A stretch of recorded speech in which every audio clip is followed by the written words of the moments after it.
Je vais me présenter très rapidement. Je suis Julie Guéret, je suis la directrice de la RCPP. Je suis accompagnée ce soir de Florian Guéret, qui est le responsable formation continue, de Coralie Brisbar, qui est notre responsable pédagogique, et de Céline Minebois, que vous voyez aussi en visio, qui est formatrice au CQP DMMO et qui est avec nous ce soir, et Louise, que je pense vous ne voyez pas dans la caméra, mais qui gère le chat si vous avez des questions. Donc on va essayer de faire rapide pour pas trop vous retarder non plus ce soir. Juste une petite présentation rapide de la RCPP. Donc la RCPP, pour rappel, c'est une association qui a été créée par des pharmaciens du Nord-Pas-de-Calais en 1947. Nous avons 3 sites de formation: Villeneuve-d'Ascq, où nous nous trouvons aujourd'hui, Valenciennes et Le Portel. Et on va avoir un nouveau site sur fin mars, dès septembre 2025, pour remplacer celui de Valenciennes actuellement, où nous sommes dans un lycée. La RCPP est gérée par un conseil d'administration paritaire qui est composé de 6 pharmaciens et de 6 préparateurs en pharmacie. Donc moi, je suis directrice pour les 3 sites, et nous sommes organismes de formation référents sur les Hauts-de-France. On forme environ 450 apprenants chaque année chez nous, 200 en deuxième année, donc on a à peu près 200 diplômés par an, et on a aussi donc 2 préparateurs en pharmacie, et on a aussi 2 CQP, un CQP dermocosmétique et un CQP dispensation du matériel médical, donc DMMO, qu'on va vous présenter ce soir. Donc le CQP-DMMO, donc dispensation du matériel médical à l'officine, c'est un CQP qui est créé par la CPNEFP. Donc je ne sais pas si ça vous parle, mais c'est une commission paritaire nationale de l'emploi et de la formation professionnelle. Donc chaque branche, donc nous en officine, on a la branche CPNEFP, branche officine. Donc c'est une instance qui concerte les organisations patronales, les organisations syndicales de la branche, et qui décide ensemble des formations que la branche souhaiterait mettre en place. Donc là, aujourd'hui, il y a le dermocosmétique qui existe à peu près depuis une douzaine d'années, la dispensation du matériel médical à l'officine qui existe depuis 3 ans, et ils sont en pourparlers d'un peut-être un prochain CQP en médecine naturelle, mais c'est pas encore d'actualité. Donc c'est du coup, ça va délivrer une certification reconnue par la CPNEFP et reconnue par la branche officine. Donc la CPNEFP, elle fait une observation, comme je vous l'ai dit, de la branche professionnelle et de la formation professionnelle qui est remontée par la branche comme un besoin en officine. C'est donc la CPNFP qui valide la certification, donc qui valide le CQP des apprenants après concertation lors d'un jury de délibération. Ils étudient en fait tous les jurys qui ont eu lieu d'examen, envoient tous les documents et tous les dossiers de délibération, et c'est eux qui vont vraiment délibérer, à savoir s'ils donnent le CQP ou non, et s'ils attribuent une mention ou des félicitations, des choses comme ça. Pour le CQP DMMO comme pour le CQP DERMO, on a une équipe qui est spécialement dédiée. Donc on a Florian Guéret qui est responsable de la formation continue. On a Coralie Brisbar que je vous ai présentée tout à l'heure, qui est responsable pédagogique des 2 CQP. On a une chargée de suivi qui suit les apprenants en formation, et qui viendra une visite en officine. Et on a toute une équipe de formateurs spécialisés en matière médicale, dont Céline Minebois, que vous avez en visio avec nous ce soir, Soulafa, Martine Soufflet et Julien Cellier, pour animer les différents items de formation.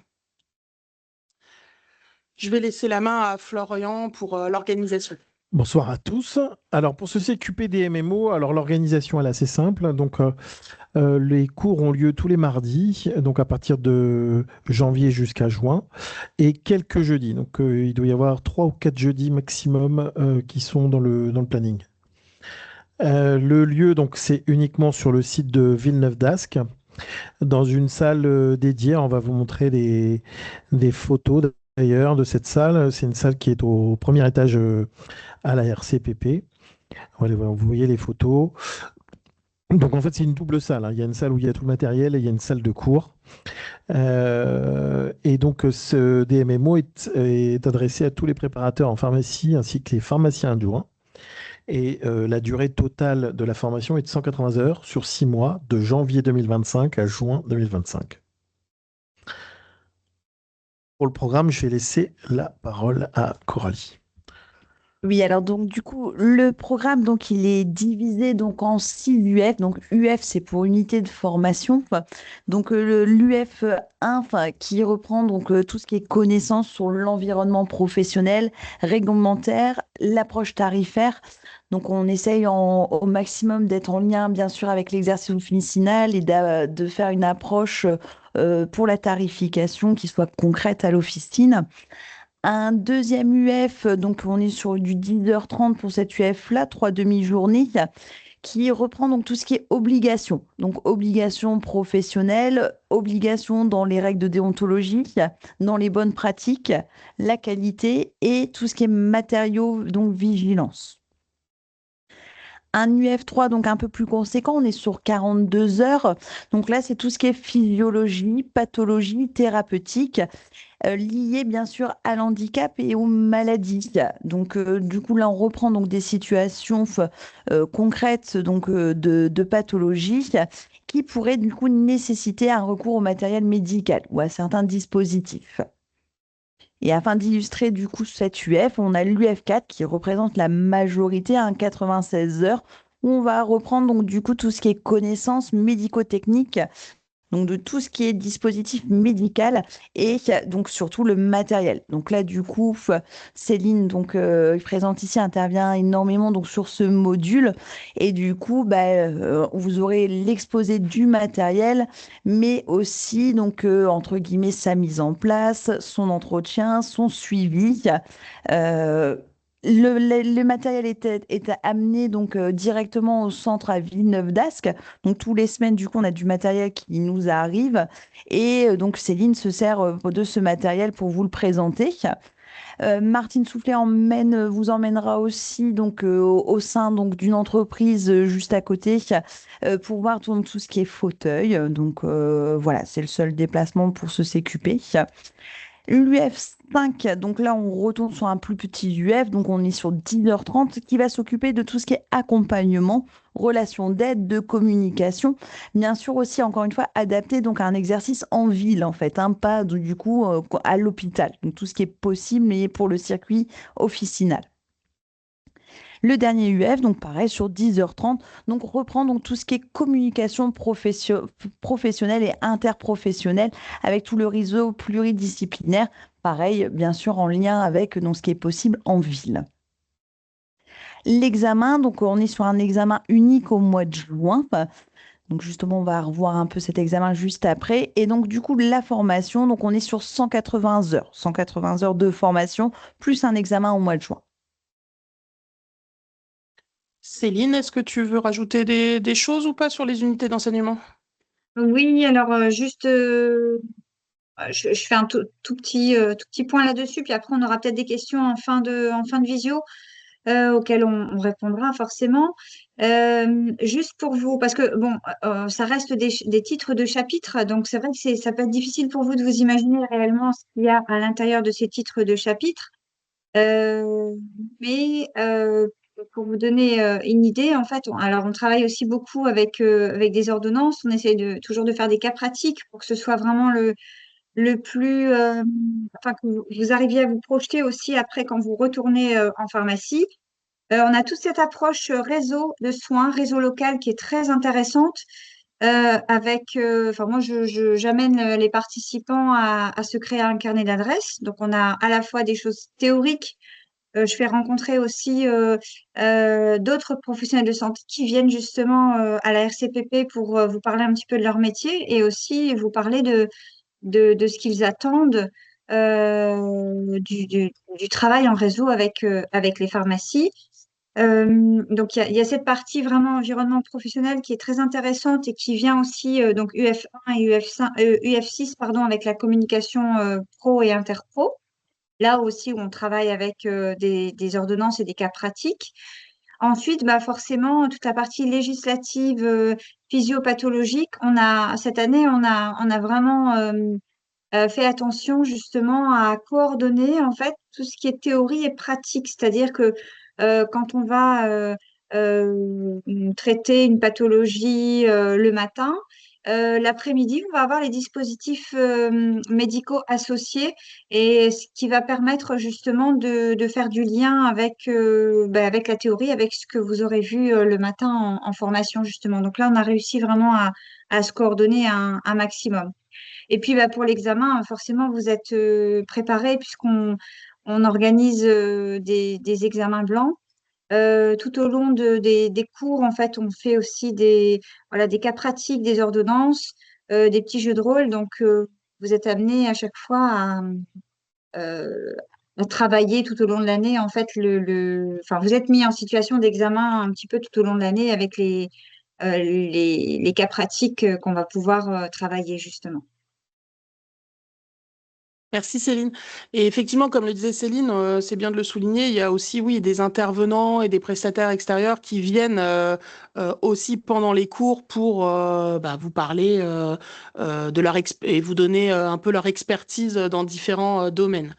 Donc là, je vais laisser Coralie de reprendre la main sur la partie examen et Céline, n'hésite pas non plus à ponctuer parce que tu les accompagnes aussi au fur et à mesure. Alors, donc, du coup, cet examen, donc, il est en 2 temps. Enfin, donc, on a une rédaction d'un mémoire, hein. Donc, cette rédaction de mémoire s'effectue tout le long de ce programme et donc, du coup, est suivi au quotidien par les formateurs. Ce mémoire donc reprend surtout une situation professionnelle et du coup concerne tout un équipement à mettre en place donc chez un patient. Enfin, du coup, il faut entre guillemets exposer un contexte, voir les attendus du patient, analyser son environnement, enfin, si besoin même prendre contact donc avec la famille, faire ensuite un devis, une entente préalable si besoin, une facturation. Enfin, et ensuite expliquer donc la mise en place donc de ce matériel médical au sein du domicile du patient et son retour sur cette mise en place et les suivis qui sera nécessaire à faire ensuite. Donc pour ce mémoire qui est vraiment effectué au fil de l'eau, on est sur une présentation de 20 minutes donc au niveau du jury avec souvent une présentation par un PowerPoint. Le deuxième donc item donc de cet examen, donc c'est une mise en situation. Donc là, le sujet est découvert donc sur le moment de l'examen. Il est découvert et donc on est sur 30 minutes donc de préparation en amont. Donc du coup, la découverte, c'est donc une ordonnance. Et donc au moment donc du passage devant le jury, donc bien sûr, on attend donc une analyse donc de cette ordonnance et de la demande du patient. Il faut du coup après adapter donc le matériel médical au patient et après donc ce matériel sera disponible au niveau de la salle et il faudra donc expliquer son fonctionnement comme si on l'expliquait au patient, sa mise en place. Il faudra aussi, entre guillemets, expliquer la gestion donc d'une panne qui pourrait intervenir sur ce matériel et ensuite, bien sûr, expliquer donc tout ce qui est la facturation. On finit aussi par l'enlèvement donc de ce matériel ou du démontage. Céline, tu vois des choses à rajouter parce que tu n'as pas déjà participé à des jurys? Alors oui, donc le principe, c'est vraiment de mettre en situation la personne euh, sans, sans lui créer de stress supplémentaire, forcément, hein. On est là, le jury est là toujours pour voilà, écouter, réorienter aussi les participants. Moi, je trouve ça très intéressant, la rédaction du mémoire, parce qu'on le travaille tout au long de l'année avec les personnes, les participants. Et ça permet aussi, justement, pour vous d'avoir une approche aussi domicile. Alors parfois, ce qui est très bien dans le CQP d'MMO, c'est qu'on voit de tout. Et on voit des personnes qui ne font que du comptoir, des personnes qui font déjà du domicile, mais et de ce fait, ça enrichit vraiment les expériences des uns et des autres. Je me souviens même l'année dernière où certaines personnes avaient réfléchi sur le mémoire et il y en a qui se disaient, tiens, pourquoi tu prendrais pas ça? C'est intéressant. Et en fait, il y avait vraiment une entraide qui était excellente parce que les uns se servaient aussi de l'expérience des autres. Donc là, ça vous amène aussi à sortir un petit peu de derrière le comptoir et de vous imaginer ou de vous donner envie justement d'aller faire du domicile avec l'analyse de besoins et justement le fait de pouvoir mettre en place un dispositif médical qui correspond vraiment aux besoins et à la demande du patient. Donc ça, c'est super intéressant. Merci. Donc c'est moi qui vais prendre la main. Juste avant, je voulais vous dire, oui, effectivement, c'est vraiment un CQP qui est très concret. On va du cas d'officine jusqu'au cas domicile. Et nos partenaires sont Oxypharm, avec qui on travaille, qui nous permet d'avoir le matériel. Et la visite, il y aura une journée qui sera organisée, Coralie en a parlé, ça sera chez Vermeeren. Donc avec une partie le matin théorie dans leur entreprise et l'après-midi il y aura une présentation à nouveau de matériel médical. Alors pour ce CQP des MMO en termes de coûts et de prise en charge, il y a un dossier qui est à remplir et vous pouvez le télécharger d'ailleurs. Il y a il y avait un petit flash code en bas à droite pour le dossier d'inscription. Il y a une convention à signer et puis le dépôt de convention plus le programme est à faire sur l'OPCO comme on le réaliserait pour une formation courte continue. Donc, alors moi, je suis disponible pour aider les officines si jamais vous rencontrez quelques difficultés pour monter le dossier. Vous aurez mon numéro de téléphone et je peux vous accompagner pour cette démarche. Pour en revenir sur le coût, donc le coût pédagogique, il est de 20 euros hors taxe par heure et qui est donc pris en charge sous accord de l'OPCO, mais qui est pris en charge complètement. Et puis pour les officines de moins de 11 salariés, vous avez aussi des frais de salaire qui sont pris en charge à hauteur de 12 euros hors taxe de l'heure. Alors les informations que je vous donne là aujourd'hui sur ces prises en charge, ce sont celles à fin 2024. Il faudra voir les conditions de prise en charge début 2025 qui pourront être amenées à peut-être légèrement varier ou non. Mais en tous les cas, nous, ce qu'on vous annonce, ce sont donc les conditions de prise en charge à la fin 2024. Donc, prise en charge par l'OPCO du coût de la formation et 12 euros hors taxe de l'heure de frais de salaire.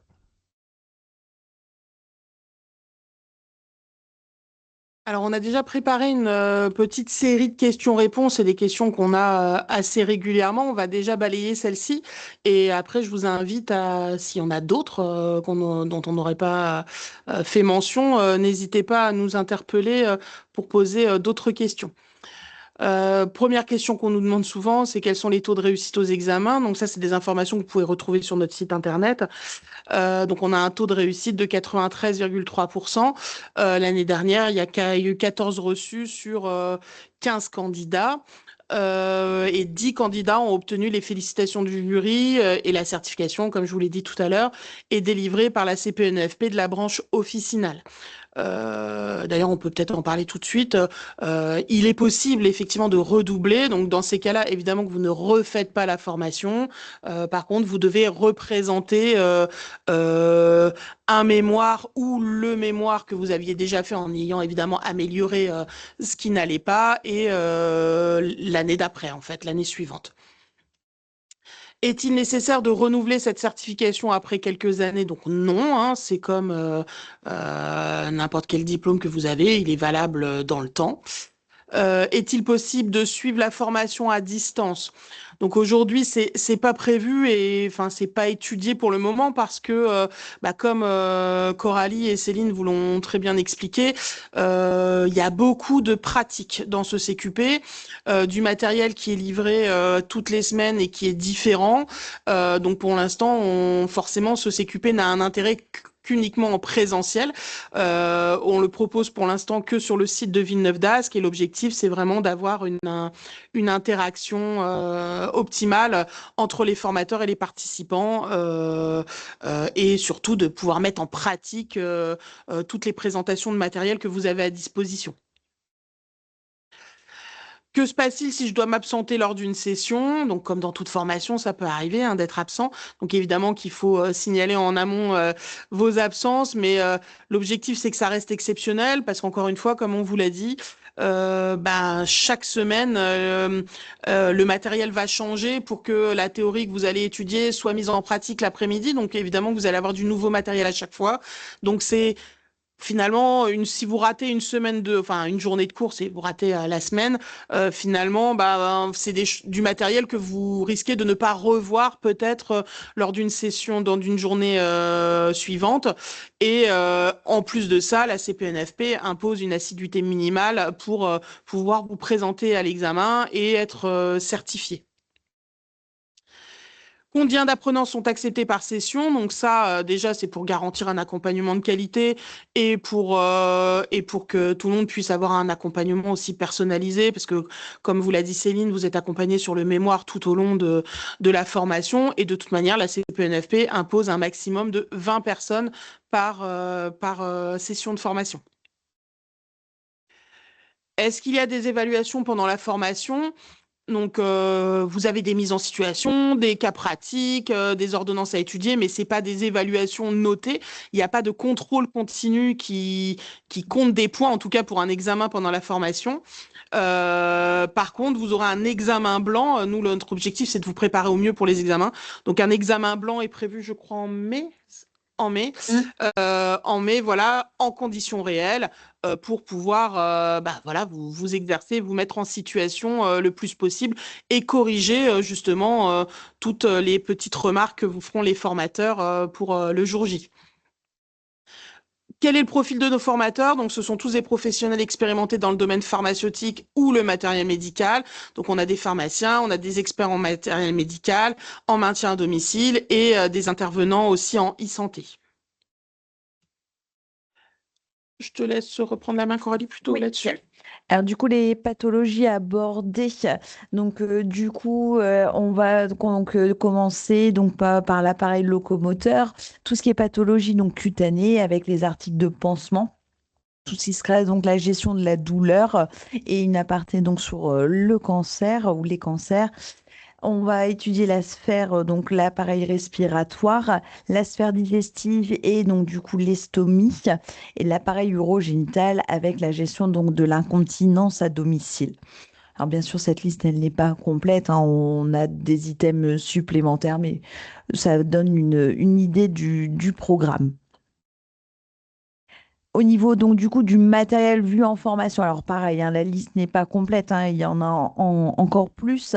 Donc on s'attarde donc sur le lit et son environnement, tout ce qui sera matelas et coussins, enfin, les aides à la marche, les fauteuils roulants et fauteuils de transfert, le soulève malade, le verticalisateur, tout ce qui sera neuro donc stimulation, tout ce qui sera perfusion, nutrition donc à domicile, donc entérale et parentérale, tout ce qui sera les aérosols, donc l'aérosol thérapie et la mise en place donc d'une oxygénothérapie. On aura aussi donc les tire-lits. Voilà. Bien sûr, d'autres matériels seront aussi encore étudiés, hein. Céline, là-dessus, c'est plutôt ta partie. Est-ce que tu veux rajouter des choses? J'étais en train de réfléchir en même temps. Bah forcément, on essaye de faire enfin, on n'essaye pas, on y arrive même d'ailleurs, hein, de faire vraiment des domaines d'application. On va pas avoir, par exemple, les tire-lits et puis la neurostimulation en même temps, même si on pourrait y trouver un lien quand même quelconque, mais c'est pas le but. Le but, c'est vraiment de se focaliser sur le matériel médical et de le mettre en situation, de le manipuler. Moi, je sais que la salle que vous avez montrée tout à l'heure sur le diapo, Florian, on a une salle vraiment dédiée à ça. On se lève, on va manipuler le matériel, on fait des cas pratiques. Voilà, il y a vraiment une mise en situation qui est faite à ce moment-là. Donc, bah, on a cette chance d'avoir une salle très grande, très spacieuse, et on a la chance d'avoir aussi Oxypharm qui peut nous livrer le matériel médical qu'on lui demande de livrer. Donc, bah, c'est vraiment tout le matériel auquel vous allez être confronté, vous, dans votre exercice quotidien. Alors, quels sont les avantages de suivre cette formation au sein de la RCPP? Donc, on l'a vu, il y avait un taux de réussite élevé. La RCPP, c'est quand même une expertise reconnue dans la région des Hauts-de-France sur le thème de la formation, en tout cas des officines. Vous avez un suivi personnalisé des apprenants avec une chargée de suivi et les différents formateurs qui vous suivent tout au long de la formation pour votre mémoire, et Coralie en tant que responsable pédagogique. Et on a notamment des partenariats avec des acteurs clés du secteur pharmaceutique qui viennent vous faire profiter de leur expertise tout au long de la formation aussi. Les retours qu'on a des anciens participants, ce qu'ils soulignent le plus, c'est l'aspect pratique et concret des enseignements. L'objectif, c'est vraiment que à la fin de ce CQP, vous puissiez à l'officine développer votre espace matériel médical et surtout d'étendre votre champ d'application au domicile si c'est pas encore le cas Mm. et d'avoir quelque chose de très pratique de l'analyse des besoins du patient, de son environnement, de traiter l'ordonnance, mais aussi jusqu'à la facturation parce que c'est un item qui revient souvent de comment on facture, etc. Que les LPP des fois, voilà, on s'y perd un petit peu, que c'est des fois un peu compliqué de savoir même quoi facturer parce qu'il y a il y a des forfaits à rajouter, des choses comme ça. Donc tout ça, c'est des choses qui sont vues en formation. Donc c'est vraiment une formation pratique. L'objectif, c'est vraiment ça, qu'à l'issue de ce CQP, vous puissiez mettre ça en application et développer le matériel médical à l'officine. Ça vous a pas échappé que la population vieillissait, qu'il y a de plus en plus d'hospitalisations à domicile et que forcément les pharmacies, il y a quand même un énorme marché à prendre sur ce secteur-là et c'est bien dommage que il y ait une grosse perte de l'officine sur ce secteur, sachant que c'est vraiment quelque chose de très important pour lier du lien aussi avec vos patients parce que vous allez aller au domicile de vos patients chez certains, ce qui vous permet quand même de vous rapprocher encore plus aussi de votre clientèle par cet aspect-là. Il y a une utilité immédiate de ce que vous allez apprendre et de vos compétences dans le quotidien professionnel. Comme vous disiez Céline, vous avez la théorie, tout de suite on met en pratique et l'objectif c'est que vous mettiez en pratique le plus rapidement possible aussi au sein de vos officines.